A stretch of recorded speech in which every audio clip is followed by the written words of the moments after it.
ಕಿರಣ ಸುದ್ದಿ ವಾಹಿನಿಗೆ ಸ್ವಾಗತ. ಇದು ನಿಮ್ಮ ವಿಶ್ವಾಸ ಸುದ್ದಿಯ ಪ್ರತೀಕ.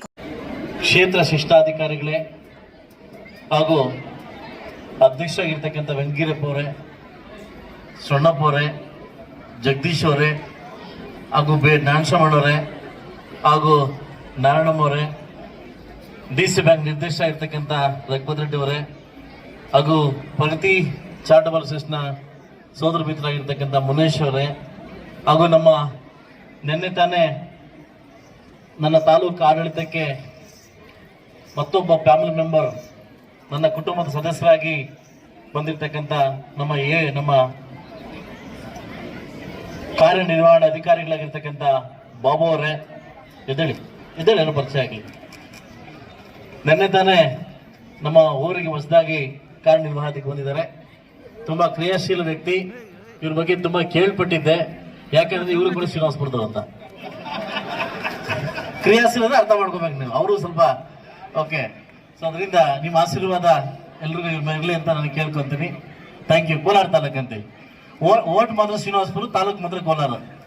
ಸೊ ಅದರಿಂದ ಮತ್ತು AW ರಮೇಶ್ ಅವರೇ ಹಾಗೂ ನಮ್ಮ ಯಾದವ ಸಂಘದ ಅಧ್ಯಕ್ಷ ಆಗಿರ್ತಕ್ಕಂಥ ನಮ್ಮ ಶಂಕರಣ್ಣವರೇ, ವೇದಿಕೆ ಹಿಂಭಾಗದಲ್ಲಿ ತುಂಬಾ ದೊಡ್ಡದಾಗಿ ಗುಂಪಿದೆ, ಟೈಮ್ ಚಿಕ್ಕದಾಗಿದೆ.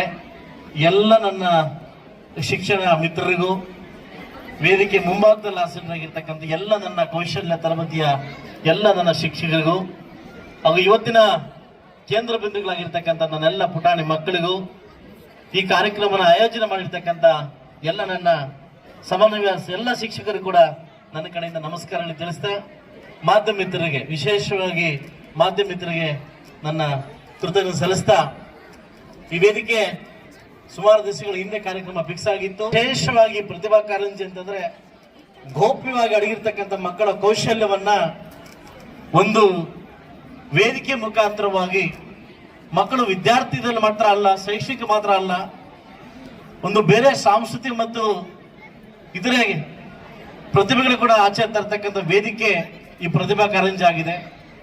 1ನೇ ತಾರೀಕಿಂದ 4ನೇ ತರಗತಿ, 4ನೇ ತಾರೀಕಿಂದ 7ನೇ ತರಗತಿ ಮಕ್ಕಳಿಗೆ ಯೋಗಾಸನದಿಂದ ಹಿಡಿದು, ಒಂದು ಚಿತ್ರಕಲೆಯಿಂದ ಹಿಡಿದು, ಸಾಹಿತ್ಯದಿಂದ ಹಿಡಿದು ಮಕ್ಕಳಲ್ಲೂ ಕೂಡ ಪ್ರತಿಬಿಂಬಿಸುತ್ತ ಕಾರ್ಯಕ್ರಮವನ್ನ ನಮ್ಮ ಸರ್ಕಾರ ವಿನೂತನವಾಗಿ ಆಯೋಜಿಸಿ ಇದಕ್ಕೆ ತಾವೆಲ್ಲ ಶಿಕ್ಷಕರು ಕೂಡ ತನ್ನ ಮಕ್ಕಳಂತೆ ಕೂಡ ಈ ಕಾರ್ಯಕ್ರಮವನ್ನ ಆಯೋಜನೆ ಮಾಡಿದ್ದಾರೆ. ಒಂದೇ ಒಂದು ನೋವು ತರ್ತಕ್ಕಂಥ ಸಂಗತಿ ಏನಂತಂದ್ರೆ, ಅವಾಗಲೇ ಈ KEB ಅವರು ಒಂದು ಕೆಲಸ ಮಾಡಿದ್ರು.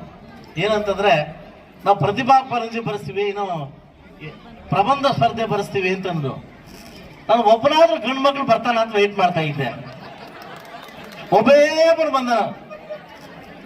ಮೋಸ್ಟ್ಲಿ ಅವ್ರ ತಂದೆ ತಾಯಿಗೆ ಸನ್ಮಾನ ಮಾಡ್ಬೇಕು ಅನ್ಕೊಂತೀನಿ. ಯಾರಿಗೆ ಹೇಳಿ ಆ ಮಾಸ್ಟರ್ ಹೊಡಿತಾರಪ್ಪ ಚಪ್ಪಾಳೆ ರೀ. 12 ಜನ ಹೆಣ್ಮಕ್ಳೆಲ್ಲ ಒಬ್ಬ ಗಂಡು ಮಗನ್ ಬಂದವನ್ರಿ. ಇದು ಗಂಡು ಮಕ್ಕಳಿಗೆ ಇದಕ್ಕೆ ಎಷ್ಟು ಅವಮಾನ ಅಂತ ಎಷ್ಟೇ ಅವಮಾನ ಇದಕ್ಕೆ ಹೋಗ್ಲಿ. ಅಲ್ಲ, ಹೆಣ್ಮಕ್ಳು ಚಪ್ಪಾಳೆ ತಡ್ತಾರೆ ನೋಡ್ರಿ. ಆ ಕಡೆ ಈ ಮುಳಬಾಗಿಲು ತಾಲೂಕಲ್ಲಿ ಏನಾಗಿದೆ ಈ ಗಂಡು ಮಕ್ಳಿಗೆ ಅಂತ ನನಗಂತೂ ಅರ್ಥ ಆಗ್ತಾ ಇಲ್ಲ. ನನಗೆ ರಾಜಕೀಯದಲ್ಲಿ ಮುಂದೆ ಇದ್ದಾರೆ, ಎಲ್ಲದ್ರಲ್ಲೂ ಮುಂದೆ ಇದಾರಲ್ಲ, ಇದ್ರಲ್ಲೂ ಕೂಡ ಜಾಸ್ತಿ ಯಾಕೋ. ಮೇಡಮ್, ನನಗೆ ಗೊತ್ತಾಯ್ತು ನಿಮ್ ಸೀಟ್ ಹಿಂದೆ ಇದ್ರಿಂದ ಹಿಂದೋಗಿರೋ ನಂಗೆ ಗೊತ್ತಾಯ್ತು. ನಿಮ್ ಸೀಟ್ ಹಿಂದೆ ಆಗೋಣ ಗಮನಿಸ್ದೆ ನಾನು. ಅದಕ್ಕೆ ನೀವು ಅಲ್ಲೋಗಿದ್ರೆ ಅಂತ ಗೊತ್ತಾಯ್ತು ಅದಲ್ಲ. ಆಕ್ಚುಲಿ ವಿಶೇಷವಾಗಿ ಏನಂತಂದ್ರೆ, ನಾನು ಸುಮಾರು ರಾಜಕೀಯ ಫಂಕ್ಷನ್ ನೋಡಿದ್ದೀನಿ. ಏನಂತಂದ್ರೆ, ಘಟಾನುಘಟ ವ್ಯಕ್ತಿಗಳು ಲೇಟಾಗಿ ಬರ್ತಾರೆ. ಏನ್ ಗೊತ್ತಾ, ನಾವು ಕೊಡು ಸೀಟ್ ಸುಧಾಮ ಸಾಕಷ್ಟು ಜನ ಮುಂದೆ ಬಂದು ಕೂತಿರ್ತಾರೆ. ಇವನ್ ದೊಡ್ಡ ವ್ಯಕ್ತಿ ಆದ್ರೆ ಲೇಟಾಗಿ ಬರೋದು. ಏನೋ ಗೊತ್ತಾ, ಇವ್ನು ಸೀಟ್ ಬಿಟ್ಕೊಡ್ತಾರ ನೋಡೋಣ ಅಂತ. ಯಾಕೆಂತಂದ್ರೆ ಸೀಟು ಅದ್ರ ಬೆಲೆ DK ಶಿವಕುಮಾರ್ ಮಾತ್ರ ಗೊತ್ತಾಗ್ತದೆ, ಎಷ್ಟು ಕಷ್ಟ ಬೀಳ್ತಾರೆ ಈಗ ಅಂತ ಅಲ್ವಾ. ಆ ಸೀಟ್ ಯಾಕೆ ಅದನ್ನ ಕಣ್ಣಲ್ಲ ಬರೀ ಸೀಟ್ ಮೇಲೆ ಇದೆ ಅದಲ್ಲ. ಈ ಒಂದು ಸೀಟಿನ ಮಹಿಮೆ ಎಷ್ಟು ಅಂತ DK ಶಿವಕುಮಾರ್ ಮಾತ್ರ ಗೊತ್ತಾಗುತ್ತೆ. ಅದರಿಂದ ದಯವಿಟ್ಟು ಎಲ್ಲ ಗಂಡರಿಗೂ ಬೇಗ ಬಂದು ಕೂತ್ಕೊಳ್ಳಿ ತಮ್ಮಲ್ಲಿ ವಿನಂತಿನ ಮಾಡ್ಕೊಂತೀನಿ. ಈ ತರ ನಮ್ಮ ಎಲ್ಲ ಶಿಕ್ಷಕರು ಕೂಡ ನನಗೆ ಸನ್ಮಾನ ಮಾಡೋದು ಸಾಕಷ್ಟು ಬಾರಿ ಹೇಳ್ತಾ ಇದೆ. ಈ ತರ ಸನ್ಮಾನ ಮಾಡಬೇಡಿ. ನನಗೆ ಸನ್ಮಾನ ಮಾಡ್ಬೇಕಂತ ಮನಸ್ಸಿದ್ರೆ, ನಾನು ಇವತ್ತೇನು ಯಾವ ಉದ್ದೇಶದಿಂದ ಈ ಮುಳಬಾಗಿಲು ತಾಲೂಕಿಗೆ ಶಾಸಕನಾಗಿದ್ದೀನಿ, ನನಗೆ ಗಿಫ್ಟ್ ಆಗಿ ಕೊಡ್ಬೇಕಂದ್ರೆ ನನಗೆ SLC ಮಕ್ಕಳು ರಿಸಲ್ಟ್ ಕೊಡಿ ಅಂತ ಕೇಳ್ತಾ ಇದ್ದೆ. ಪ್ರತಿ ಸಾರಿ ಕೂಡ ಮೀಟಿಂಗ್ ಮಾಡಿ, ನಾನು ಪೋಷಕರ ಜೊತೆ ಮೀಟಿಂಗ್ ಮಾಡಿ, ನಿಮ್ ಜೊತೆ ಮೀಟಿಂಗ್ ಮಾಡಿ, ನಿಮ್ಗೆ ಏನ್ ಕೊರತೆ ಇದೆ, ಏನ್ ಆಗ್ಬೇಕು, ಅಟ್ಲೀಸ್ಟ್ ನಮ್ಮೆಲ್ಲ 6 ತಾಲೂಕಲ್ಲಿ ನನ್ನ ತಾಲೂಕು ನಂಬರ್ 1 ಬರ್ಬೇಕಂತ ಪ್ರತಿ ಸಾರಿ ಮೀಟಿಂಗ್ ಮಾಡ್ತಾ ಇದ್ದೆ. ಸೊ ನಾನು ಒಂದೇ ಕೇಳೋದು, ನೀವು ನಿಮ್ಮ ಶಾಸಕರಿಗೆ ಏನಾದರೂ ಒಂದು ಬಹುಮಾನ ಕೊಡಬೇಕು ಅಂತಿದ್ರೆ ನಮ್ಮ ಮಕ್ಕಳಲ್ಲಿ ರಿಸಲ್ಟ್ ಕೊಡೋ ಮುಖಾಂತರವಾಗಿ ನಾನು ಬಹುಮಾನ ಕೊಡಬೇಕು ಅಂತ ತಮ್ಮಲ್ಲಿ ವಿನಂತಿ ಮಾಡ್ಕೊತೀನಿ. ಅದನ್ನಂತ ಎಲ್ಲ ಪ್ರೌಢಶಾಲಾ ಶಿಕ್ಷಕರು ಕೂಡ ನಾನು ಮಂದಟ್ಟು ಮಾಡ್ಕೊತಾ ಇದ್ದೀನಿ. ಯಾಕೆಂದ್ರೆ ನಾನು ಈಗ ತಾನೇ ಒಂದು 2 ನಿಮಿಷ ಒಬ್ಬರು ಗಮನಿಸಿದೆ. ಯಾಕೆಂದ್ರೆ ನಮ್ಮ ಡಿ ಡಿ ಪಿ ಅವ್ರನ್ನ ಅವರು ಈ ಕನ್ನಡ ಕಲಿತಾ ಇದ್ದಾರೆ. ಬಟ್ ರಿಸಲ್ಟ್ ಕೊಡೋ ಮುಖಾಂತರವಾಗಿ ಅವ್ರು ಕನ್ನಡ ಕಲಿಸಿ ಅವ್ರಿಗೆಲ್ಲ ಒಂದು ನಾನು ನೋಡಿದೆ, ಯಾವ ಡಿ ಡಿ ಪಿ ಅಲ್ಲಿ ಕೂಡ ಅಷ್ಟೊಂದು ಇರಲಿಲ್ಲ. ಬಟ್ ಅವ್ರಿಗೇನೋ ಒಂದು ಕಾಳಜಿ ಇದೆ, ಏನೋ ಕೊಡ್ಬೇಕಂತ. ಇಂಥ ಡಿ ಡಿ ಪಿ ಅವ್ರು ಬಂದಾಗ ಖಂಡಿತ ನಾವು ಉಳಿಸ್ಕೊಳ್ತಕ್ಕಂಥ ನಮ್ಮ ಧರ್ಮ ಆಗುತ್ತದೆ. ದಯವಿಟ್ಟು ಎಲ್ಲ ನನ್ನ ಪ್ರೌಢಶಾಲಾ ಶಿಕ್ಷಕರು ಕೂಡ ತನ್ನ ಮಕ್ಕಳಂತೆ, ನಿಮ್ಮ ಶಾಲೆ ಮಕ್ಕಳಂತೆ ಇವತ್ತು ನೀವು ಕಾಣ್ತೀರಿ, ಖಂಡಿತ ಆಗ್ಲಿ ಆಟೋಮೆಟಿಕ್ ರಿಸಲ್ಟ್ ಬರುತ್ತೆ ಅಂತ ಹೇಳ್ತಾ, ಮತ್ತೊಮ್ಮೆ ಮೊನ್ನೆ ಸೋಮವಾರ ನನ್ನ ಒಂದು ಚರ್ಚೆ ಇತ್ತು, ಕನ್ನಡ ಶಾಲೆ ಬಗ್ಗೆ ಚರ್ಚೆ ಇತ್ತು. ಆ ಚರ್ಚೆಗೆ ನಮ್ಮ ವಿಧಿವಶರಾದ ಶಾಮಶೇಖರಪ್ಪ ಇದಾದಾಗ ನನಗೆ ಚರ್ಚೆ ಕೊಡ್ಲಿಲ್ಲ. ನಾನು ವಿಶೇಷವಾಗಿ ನನ್ನ ಶಿಕ್ಷಕರನ್ನ ಕೇಳ್ಕೊಳ್ಳೋದಿಷ್ಟೇ, ತಮಗೆ ಗೊತ್ತಿರಲಿ, ಪದೇ ದಿನ ಏನಾಗುತ್ತೆ, ಕನ್ನಡ ಶಾಲೆಗಳು ಏನಾಗ್ತದೆ, ಮುಚ್ಚುವಂತ ಪರಿಸ್ಥಿತಿ ಬರ್ತಾ ಇದಾವೆ. ಆ ಮುಚ್ಚಲಿಕ್ಕೆ ಪರಿಸ್ಥಿತಿ ಯಾಕೆ ಬರ್ತಾ ಇದೆ, ಒಂದೊಂದು ನಿಮ್ಮನ್ನು ಕೇಳ್ತೀನಿ. ಒಂದು ಲಾಜಿಕ್ ನೀವು ಅರ್ಥ ಮಾಡ್ಕೊಂಡಿರ್ಬೋದು. ನಮ್ಮ ಖಾಸಗಿ ಶಾಲೆಗಳು 3 ತಿಂಗಳ ಅಡ್ಮಿಷನ್ ಇದ್ದಂಗೆ ಎಲ್ಲ ಟೀಚರ್ಸ್ ಸರ್ ಏನ್ ಮಾಡ್ತಾರೆ, ಮನೆಗೆ ಹೋಗಿ ಏನ್ ಮಾಡ್ತಾರೆ, ಅಡ್ಮಿಷನ್ ಮಾಡಿಸ್ತಾರೆ. ನಮ್ಮಲ್ಲಿ ಇದಕ್ಕೆ ಆಗ್ತಾ ಇಲ್ಲ. ನಮ್ಮ ಶಾಲೆಗಳು ಉಳಿಬೇಕಂದ್ರೆ ನೀವು ಊರಲ್ಲಿ ಹೋಗ್ತಾ ಇಲ್ಲ. ನಿಮ್ಮ ಮಕ್ಕಳನ್ನ ಶಾಲೆ ಕಳಿಸಿ. ಇವತ್ತೊಬ್ಬ ನಿಮ್ಮ ಶಾಸಕರು ಕನ್ನಡ ಶಾಲೆ ಓದಿರ್ತಕ್ಕಂಥ ವ್ಯಕ್ತಿಗಳೇ, ನಾವೆಲ್ಲ ಕೂತಿರ್ತಕ್ಕ ಮಾದರಿ ಕೂಡ ಕನ್ನಡ ಶಾಲೆ ಓದಿರ್ತಕ್ಕಂಥ ವ್ಯಕ್ತಿಗಳು. ಇವತ್ತು ನೀವು ಹೋಗಿ ಮನೆಗೆ ಏನಾದ್ರು ಅಡ್ಮಿಷನ್ ಮಾಡಿಸಿಲ್ಲ ಅಂತಂದ್ರೆ ಬಹುಶಃ 86 ಸ್ಕೂಲ್ ಇವತ್ತು ನಮ್ಮ ಮುಳಬಾಗಿಲಲ್ಲಿ ಮುಚ್ಚುವಂತ ಪರಿಸ್ಥಿತಿ ಬಂದಿದ್ದಾವೆ. ದಯವಿಟ್ಟು ಇದನ್ನ ನೀವು ಫಾಲೋ ಮಾಡಲೇಬೇಕು. ಯಾಕಂದ್ರೆ ಖಾಸಗಿ ಶಾಲೆ ಇರ್ತಕ್ಕಂಥ ಏನವರ ಒಂದು ಮುತುವರ್ಜಿ ನಮ್ಮ ಕನ್ನಡ ಶಾಲೆಗೆ ಬರ್ತಾ ಇಲ್ಲ. ಏನೋ ಬಂದ್ರೆ ಸಾಕು, ಹೋದ್ರೆ ಸಾಕು, ಓದ ಪುಟ್ಟ ನಮ್ಮ ಮಟ್ಟಕ್ಕೆ ನಾವು ಶಾಲೆ ಮಾಡಿದೀವಿ ಅಂದ್ರೆ ಖಂಡಿತವಾಗ್ಲೂ ನಮಗೆ ಉಳಿಸ್ಕೊಳ್ಳೋಕೆ ಕಷ್ಟ ಆಗ್ತದೆ. ಇಲ್ಲ ಒಬ್ಬ ಶಾಸಕರಿಂದನೋ, ಒಬ್ಬ DDP ಇಂದನೋ, ಒಬ್ಬ BO ಇಂದನೋ ಶಾಲೆ ಉಳಿಸ್ಕೊಳ್ಳಕ್ ಆಗಲ್ಲ. ಪ್ರತಿ ಶಿಕ್ಷಕರು ಕೂಡ ನಾವು ಶಾಲೆ ಉಳಿಸ್ಬೇಕಂತ ಮನಸ್ಸು ಬರ್ತದೆ. ಖಂಡಿತ ನಮ್ಮ ಕನ್ನಡ ಶಾಲೆಗೆ ನಾವು ಉಳಿಸ್ಬೇಕಂತ ಕರ್ತವ್ಯನ ನಾವು ಮಾಡ್ಬೇಕಾಗ್ತದೆ. ಸೊ ಇನ್ನೊಂದು, ಯಾವಾಗ ಬಂದ್ರು ಕೂಡ ಶಿಕ್ಷಕರು ಬೈತಾರನ್ನ ಪರಿಸ್ಥಿತಿಲಿ ಬೇಡ.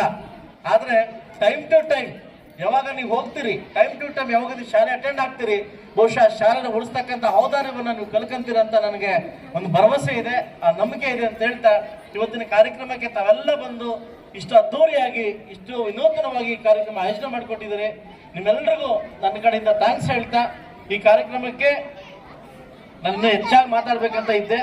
ಒಂದು ಟೈಮ್ ಅಭಾವ ತುಂಬಾ ಕಡಿಮೆ ಇರೋದ್ರಿಂದ ನಾನೆಲ್ಲ ಶಿಕ್ಷಕರಿಗೆ ಕೂಡ ಒಂದು ನನ್ನ ಮನೆ ಕೇಳ್ತೀನಿ. ಯಾಕೆಂತಂದ್ರೆ ನೀವು ದೇವರುಗಳಿದ್ದಂಗೆ, ನೀವು ದೇವಸ್ಥಾನದ ದೇವರುಗಳಿದ್ದಂಗೆ. ಬಹುಶಃ ದೇವರು ತಪ್ಪು ಮಾಡಿರ್ತಕ್ಕಂಥ ವಿಧಿ ಯಾವತ್ತೂ ಪ್ರಪಂಚದಲ್ಲಿ ಕಂಡಿಲ್ಲ. ಬಟ್ ಯಾವುದೇ ವಿಚಾರದಲ್ಲೂ, ಎಂಥ ವಿಚಾರದಲ್ಲಿ ಬಂದ್ರು ನೀವು ತಪ್ಪು ಮಾಡಕ್ ಹೋಗ್ಬೇಡಿ. ನಾನು ಪ್ರತಿ ಸಾರಿ ಕೂಡ ಒಂದು ಡೈಲಾಗ್ ಹೊಡಿತಾ ಇರ್ತೀನಿ, ನಮ್ಮಲ್ಲಿ ರಾಜಕೀಯ ವಿಷ ಬೀಜ ಬಿದ್ದದ್ ಬೇಡ. ನಾವೆಲ್ಲ ಶಿಕ್ಷಕರು, ನೀವು ಎಷ್ಟೋ ಜನ ಹುಟ್ಟಾಗಿರ್ತಕ್ಕಂಥ ಪ್ರತಿಭೆಗಳು ಕರ್ನಾಟಕ ರಾಜ್ಯದಲ್ಲಿ, ಭಾರತ ದೇಶದಲ್ಲಿ ಇವತ್ತು ನಾಯಕರಾಗಿದ್ದಾರೆ. ಇವತ್ತು ಒಳ್ಳೆ ನಾಯಕರನ್ನ ಹುಟ್ಟಾಕ್ತಕ್ಕಂಥ ಕೆಲಸ ಇವತ್ತು ನಮ್ಮ ಟೀಚರ್ಸ್ ಮಾಡ್ಲಿ, ಪ್ರಾಧ್ಯಾಪಕರು ಮಾಡ್ಲಿ. ಇವತ್ತಿನ ಭವಿಷ್ಯದ ಮಕ್ಕಳೇ ಮುಂದಿನ ನಾಯಕರು. ಒಳ್ಳೆ ರಾಜಕೀಯ ರಂಗದಲ್ಲಿ, ಉದ್ಯಮ ರಂಗದಲ್ಲಿ, ಶಿಕ್ಷಕದಲ್ಲಿ ಒಳ್ಳೆ ನಾಯಕರು ಉದ್ಬೋಧ ಆಗ್ಲಿ ಅಂತ ಹೇಳ್ತಾ, ಆ ಕೃತಜ್ಞತೆ, ಆ ಒಂದು ಕೌಶಲ್ಯ, ಆ ಒಂದು ನಿಮ್ಮ ಏನು ಸಾಹಿತ್ಯ ಎಲ್ಲ ಕೂಡ ನಿಮ್ಮಲ್ಲಿ ಇರ್ಲಿ ಅಂತ ಹೇಳ್ತಾ, ಮತ್ತೊಮ್ಮೆ ಈ ಕಾರ್ಯಕ್ರಮಕ್ಕೆ ಆಹ್ವಾನ ಮಾಡಿ ನನಗೆ ಇಷ್ಟು ಮಾತಾಡ್ಲಿಕ್ಕೆ ಅವಕಾಶ ಕೊಟ್ಟಿದ್ದ ಎಲ್ಲ ನನ್ನ ಶಿಕ್ಷಕ ವೃಂದದವರಿಗೂ ಹಾಗೂ ಎಲ್ಲ ಪುಟಾಣಿ ಮಕ್ಕಳಿಗೂ, ಮಾಧ್ಯಮಿಕರಿಗೂ, ವೇದಿಕೆ ಮೇಲಿರ್ತಕ್ಕಂಥ ಎಲ್ಲ ನಾಯಕರಿಗೂ ಒಂದ್ಸಲ ನಾನು ಮಾತು ಮುಗಿಸ್ತಾ ಇದ್ದೆ. ಎಲ್ರಿಗೂ ಒಳ್ಳೆಯದಾಗಲಿ.